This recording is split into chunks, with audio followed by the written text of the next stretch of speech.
Evermore is a beautiful, poignant, haunting album that very much stands right along with Folklore as being one of the best albums of the year. It's really impressive when an artist can release one album like that, let alone two in a single year.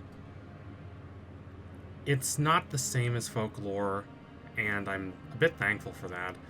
It's more experimental and more groove driven in a way.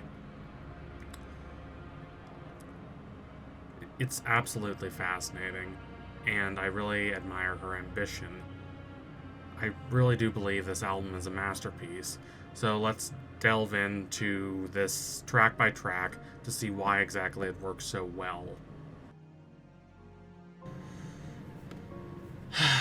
Folklore had so many wonderful songs. The ones I'm thinking of right now: Illicit Affairs, Exile, August. I really love how she got to jettison a lot of the more pop-focused stuff that had made her popular and just focus on the pure songwriting that she's always been great at. Part of me still can't believe this is happening, though. I mean, 2 albums in 1 year. I remember when I had to wait 3 years for her to release an album. For 1989 came out in 2014, and then Reputation didn't come out until 2017. I was wondering if she would ever release another album. She's released like 4 in 3 years. That's just wild. This is Willow, the lead-off single for her album. Interesting title. Definitely fits with all this woodsy imagery. She definitely seems like she's a big fan of Thoreau, Emerson, those kind of guys. Rodrigo Prieto is an extremely good cinematographer. If you haven't checked out his work, I really recommend it. Ms. Taylor Swift has very good taste. And I will say this is a really interesting way to do it. Just start right where the last one ended. I like the groove to this. It's really elegant and pretty, but there's a real foundation to it. There's a lot of substance here. I love this music video. A mythical thing. I really love this emphasis on myth and legend. It really fits with this whole folklore feel. Something ancient, almost destined. I really do like how she uses the willow imagery here. Something that can bend back and forth like she has in her career. Taylor Swift has taken on a lot of identities in her career, a lot of different perspectives, a lot of different styles, and this really reflects that. She's been bent a lot, and she's come back stronger. She's really evolved. She's really grown as an artist, and it's been better for her. I really love the effort she puts into these music videos. It's very haunting and dreamlike in a way.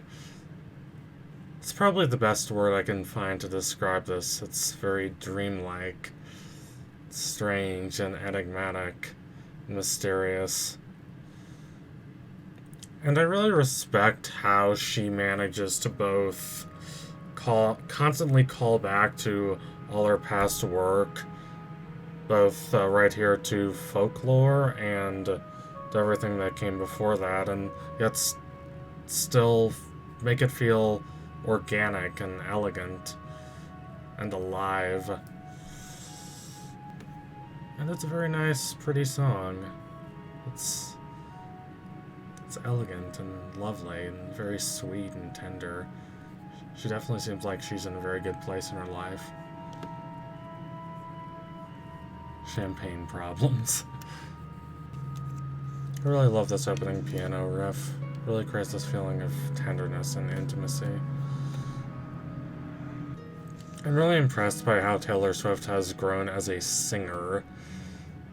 She doesn't have the best range, which of course she doesn't need to. That's not what country music is about, but she's become a lot more expressive as a singer.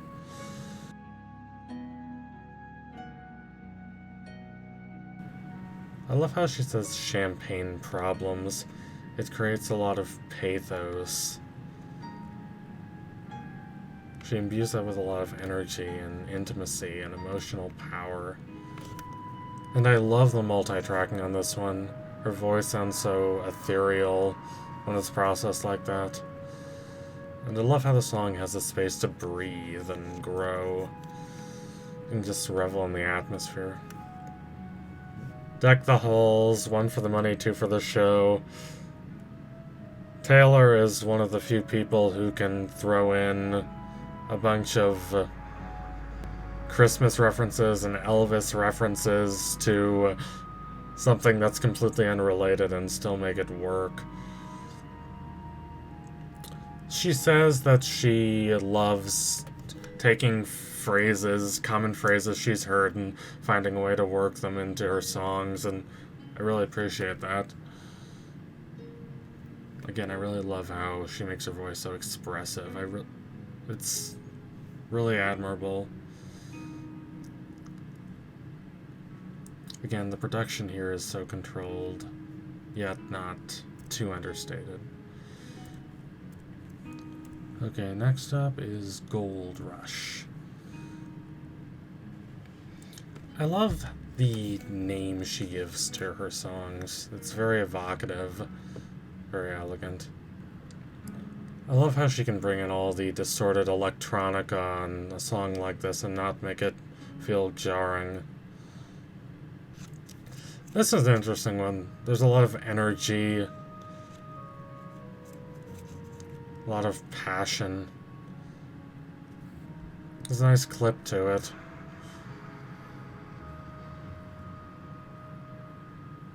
I don't know if it's really the best thing to compare Hair Falling to Dominoes, but she sings it well enough to make it believable. All of these songs are subtle and restrained, but there's a real hook to this.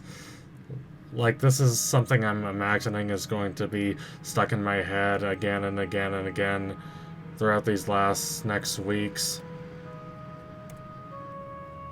Day old tea. I really like that. That's such a great detail. It's the kind of thing that you only come up with if you have a very sharp eye for detail, and Taylor Swift definitely does. Yes. Oh, and that's a Jack Ant. I should not be surprised that that's a Jack Antonoff one. His are normally the songs with the stronger hooks to them. 'Tis the damn season, so like a Christmas song or an anti-Christmas song. Certainly the kind of title that just pulls you in. I love the electric guitar in this one. These repeated loops. It's almost post-rock, which I really like. This is certainly not what I was expecting. I was expecting something more Christmassy. But again, I love her eye for detail. School that used to be ours. There's just so much intimacy and closeness implied in that one lyric. If it's okay with you, it's okay with me. I love how her voice trembles as she says that. Again, for this Back to the Woods album, the emphasis on closeness and intimacy and her voice trembling like that does so much to make you feel like you're right there with her.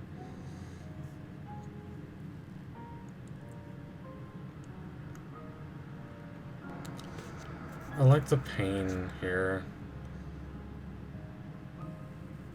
Like, this is smiling through the tears kind of song. Just trying to be optimistic even if everything is falling apart. I really like that. Tolerated, the track 5. For those who don't know, Taylor really loves her track 5s. She's really into numerology and she wants to make track 5 some of the most emotional, soul-crushing tracks in her albums. Like The Archer, my favorite song, and Lover was a track 5. One thing I really appreciate is how, even though a lot of these songs are piano-based, they don't blur together. They have unique sonic identities, and I appreciate that. They all feel distinctly crafted. And that reference to barbed wire right there is a great reference back to Folklore. Taylor Swift described this as a sort of sister album to Folklore.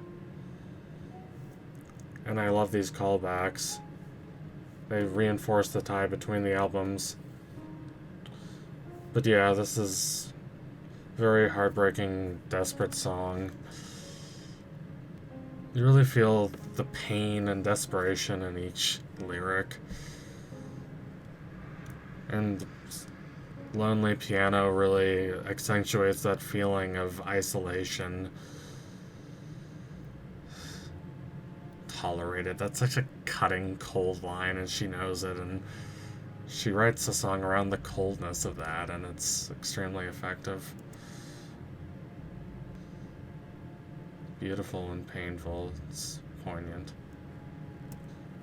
No Body, No Crime. This is a collaboration with Haim. I really recommend you check out their album from this year if you haven't already. It's also very good. Maybe not quite as good as Folklore, but still a really solid album. I love the hook on this one. It has a classic country-ish feel.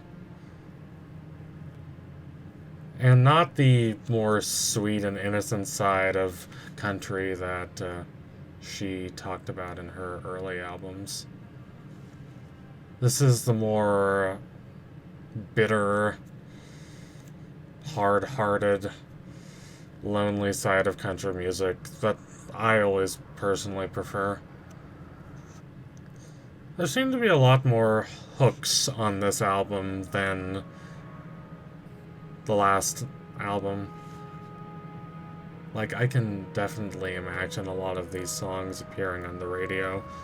I'm not sure they will, because mainstream radio has no taste, but I can definitely hear these songs along a lot of the popular, intellectually sharp songs on country radio.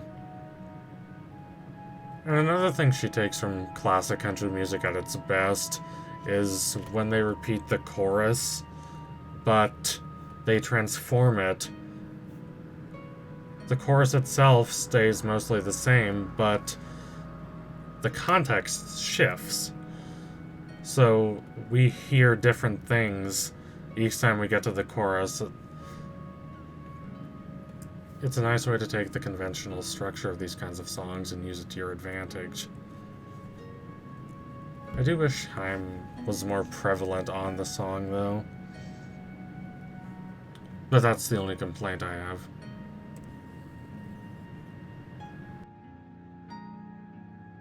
And I love this one. It's quieter, more somber, and reflective. I always forget how good a lyricist she is. She can tear you apart with just the right word or phrase. Past the blood and bruise. That's just such a perfect poetic line. Even in her older pop songs, there were lines that were just so perfect, they just struck you to the core. And with the more stripped back production, you can pay more attention to the writing. The writing is her strongest asset. What I really appreciate about her writing is how she's able and willing to look at things from a perspective outside her own. I like the idea of that. I like the sentiment that both things can be true. Yes, I can be happy without you, but I was happy because of you. Both those things can be true. the ambiguity. She paints in a lot of shades, and I really appreciate that in her writing. Okay, I've been saying I really appreciate this too often, but I appreciate how she's willing to dig into the ambiguities in relationships. Dorothea. I like this one. I like the melody and the groove. It's calm and beautiful. It's the kind of song you can take a step back and really appreciate it. Listen to it as you're walking, thinking about the world, thinking about life, thinking about what it's going to be like once we get past this pandemic. Also, I know I'm supposed to be talking about the music, but I really appreciate these lyric videos. I feel like I'm in England, standing amidst the moors, the winds blowing. They're a big part of the atmosphere. But back to the song. Under the bleachers, I just love those intimate details that convey intimacy, convey closeness, convey a shared past. This seems like a sort of companion to Seven, almost, if we're talking about the links between this album and the other one. An old, close relationship in childhood. And trying to capture some vestige of that, even as times have changed and things are much different now. And this is her song with the National. I figured it would only be a matter of time before she worked with them, considering how Aaron Dessner, the guy who does the production work for the National, also did a lot of the production work for Folklore, but I didn't think it would happen this soon. Sorry for not making you my centerfold. That's just so exact, so perfect. Taylor Swift songs and the National songs are very different. But what they share is that ability to pull in these strange details that shouldn't work and should feel a little off, but they work. And I love when Matt Berninger comes in here. His voice contrasts with hers so well. Do you miss the rogue who coaxed you into paradise? That's just such a perfect The National line. Part of this still feels like a fever dream to me.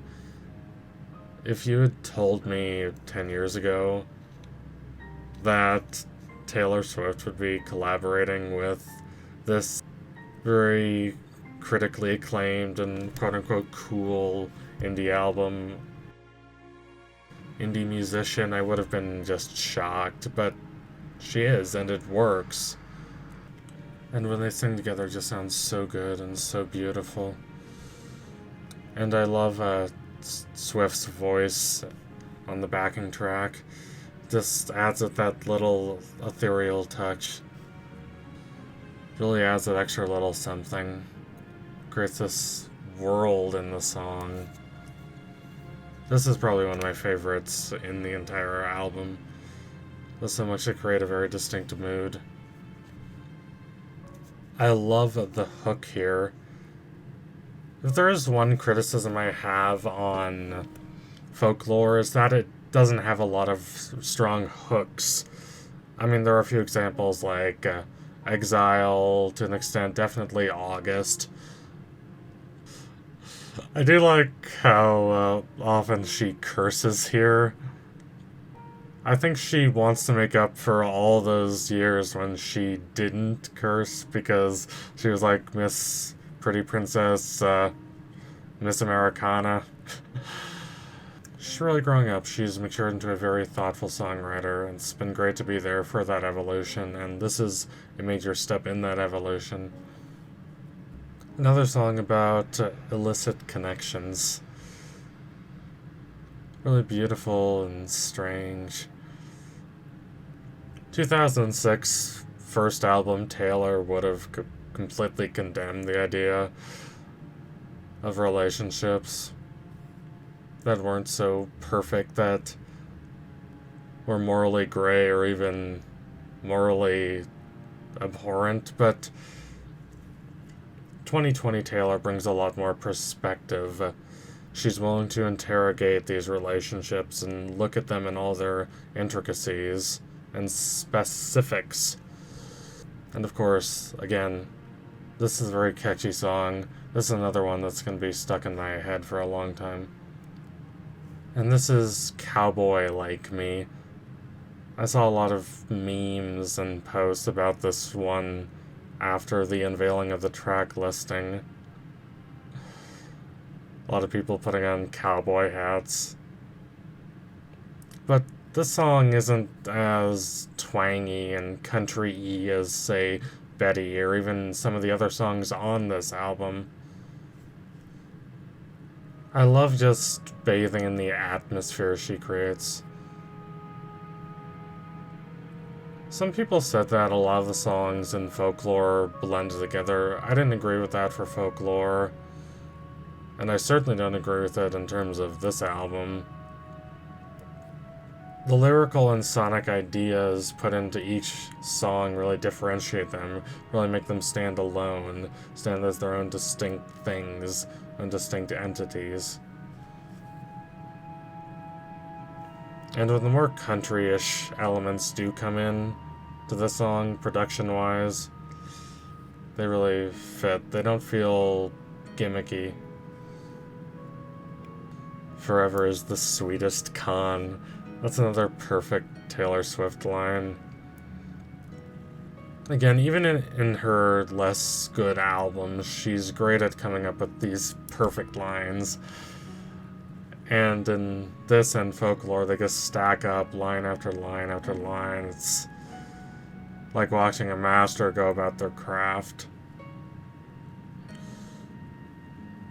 Love the loneliness and heartbreak in this one. I wonder how this will be received critically and by the fan base. Part of me feels like it won't get as much respect as Folklore, but only because Folklore is more of a surprise. Again, I want to say that I absolutely love these lyric videos. I love the distinct images she chooses. This one especially relates to me. Gotta love having an open notebook and a cup of coffee. Well, for me it's more a cup of tea, but I relate. More to the point, I enjoy the Alice in Wonderland references here. Fell down the rabbit hole. It makes you think of Wonderland. That was one of my favorite songs in 1989. I wish more people had listened to that. It's one of the best songs on that album. I like the production on this one too. It's a more Aaron Dessner-y cut. It's more glitchy electronica. It helps promote this alt-rocky, alt-folky feel. I'm glad they're not all piano ballads. There's a lot of sonic diversity. Again, I love her voice. She knows when to pull back now, and I'm not sure she always did when she was younger. She knows how to give these lonelier, more earnest lines, more pathos. If the shoe fits, walk in it. We have more of these common phrases she just transforms and makes different. That's what she's always been really good at as a songwriter, and we see that in a song like this. And this is a song named for her grandmother, Andrea's mother. And if we're talking about the parallels between this and Folklore, it also fits because Epiphany, the 13th track on Folklore, was dedicated to her father, a World War II veteran. And this is the 13th track on Evermore, and it's dedicated to her grandmother. I love her parallels like that. And I really like the sentiment of what died didn't stay dead. You're still alive because you're with me. You feel like Taylor still having the memory of her grandmother hanging over her. Just giving her advice. Being there with her. And again, the production on this is excellent. It's subtle, but it's beautiful. And I really like the idea of backlog dreams left all to me. Backlog dreams left all to me. It furthers this folklore idea. And of course, this is the companion album to Folklore. Things in the past don't stay in the past. Reminds me of that great quote by Folklore, I believe. At least it is attributed to him. The past isn't over, it's not even past. We're still haunted by our past, for good and for ill, and we have to decide what to do with that. And Taylor Swift turns it into music. A lot of beautiful, poignant music. Sense of being there, but not being there. How do you handle that ambiguity? She exemplifies that very well. Honestly, ambiguity is a great word for this album. It explores the nuances in our interactions with each other and with ourselves. Closure. The production on this one reminds me a lot of the Last Great American Dynasty. Also, as I'm looking at these track by track, I must make a general comment that this album is indeed very good. Honestly, I don't know why they started with Willow as the lead-off single. It's probably not at all the best song here. And I like that sentiment of, I don't need your closure here. Of course, that's important for this relationship she's describing here. And this feels almost like a other side of Mad Woman in a way. Although it's not as bitter and passionate as that song. It's more restrained. But even extending outside this relationship, the idea of that we don't need closure. These things will linger. They will become folklore. They will still be there. And we can write about it, we can talk about it, we can think about it. Things are still here. Okay, this does not occur to me until now, but this is totally about her record company and Scooter Braun and that whole mess. But more important is how universal it is. And I love how the production kind of exemplifies this lack of closure. Evermore. Such a beautiful title. It's not a coincidence that this is released on Emily Dickinson's birthday, I believe, and she ends one of her most famous poems with that line. And we know from folklore that she's very obsessed with the 19th century romantic poets, especially with their association with nature and their love of getting out away from society. She relates, "Hey December, guess I'm feeling unmoored." That makes me, as a longtime fan, think of Back to December. Still one of her most heartbreaking songs. And if we're talking about lack of closure from before, it's important that the last track of this is more somber. Like Hoax from Folklore.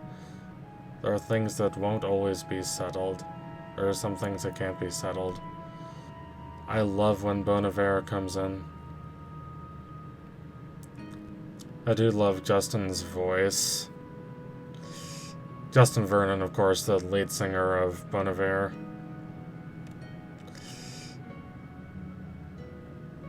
I'm not sure this quite reaches the heights of Exile, which, on repeated listens, has definitely become one of my top 3 songs in Folklore, but this is still really good.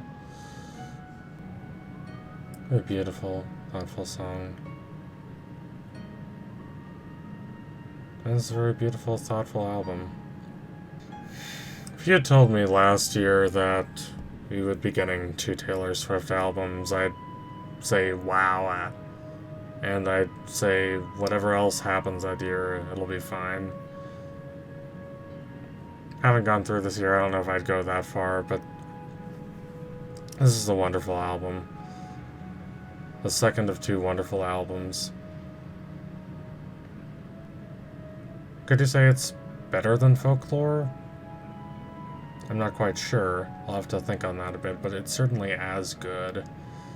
And I just love reveling in the world she creates.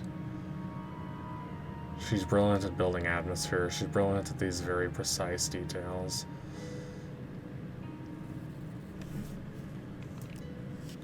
She's brilliant at getting you to come out into these wonderful worlds with her. It's a shame that this might be overshadowed by Folklore, because it really is as good. Folklore is more of a surprise, but this is more of a wintry album. This is more of an album to sit on and contemplate. And I certainly will be doing so in the coming months. If I had to give this a rating, I don't know, 9 out of 10, strong 9 out of 10. I don't think it's quite perfect, or even close enough that I'd want to give it a 10 out of 10, but it's still a beautiful, beautiful piece of work. It's still a beautiful, beautiful album, and I don't know what direction her career will go in the future, but we'll always have this, and we'll always have Folklore, and those are really special.